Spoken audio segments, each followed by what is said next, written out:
श्रीमद् भागवत गीता यथारूप।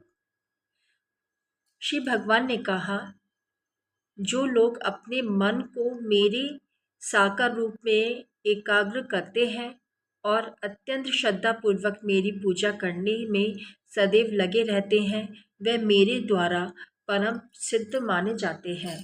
तात्पर्य: अर्जुन के प्रश्न का उत्तर देते हुए कृष्ण स्पष्ट कहते हैं कि जो व्यक्ति उनके साकार रूप में अपने मन को एकाग्र करता है और जो अत्यंत श्रद्धा तथा निष्ठा पूर्वक उनको पूजता है, उसे योग में परम सिद्ध मानना चाहिए। जो इस प्रकार कृष्ण भावना भावित होता है, उसके लिए कोई भी भौतिक कार्यकलाप नहीं रह जाते, क्योंकि हर कार्य कृष्ण के लिए किया जाता है।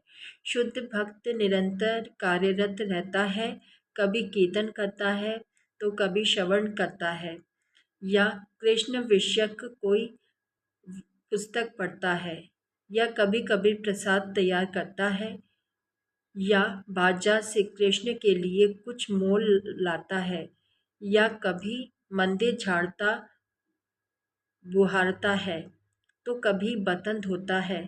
वह जो कुछ भी करता है, कृष्ण संबंधी कार्यों के अतिरिक्त अन्य किसी कार्य में एक क्षण भी नहीं गवाता। ऐसा कार्य पूर्ण समाधि कहलाता है।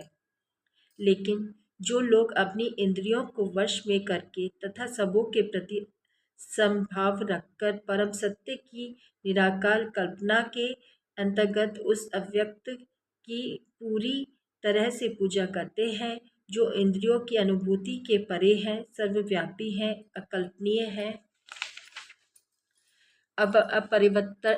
अपरिवर्तनीय है, अचल तथा ध्रुव है, वह समस्त लोगों के कल्याण में संलग्न रहकर अनंत मुझे प्राप्त करते हैं। तात्पर्य: जो लोग भगवान कृष्ण की प्रत्यक्ष पूजा न करके अप्रत्यक्ष विधि से उसी उद्देश्य को प्राप्त करने का प्रयत्न करते हैं, वह भी अंततः श्री कृष्ण को प्राप्त होते हैं।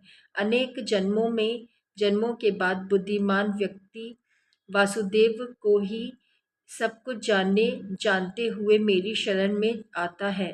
जब मनुष्य को अनेक जन्मों के बाद पूर्ण ज्ञान होता है, तो वह कृष्ण की शरण ग्रहण करता है।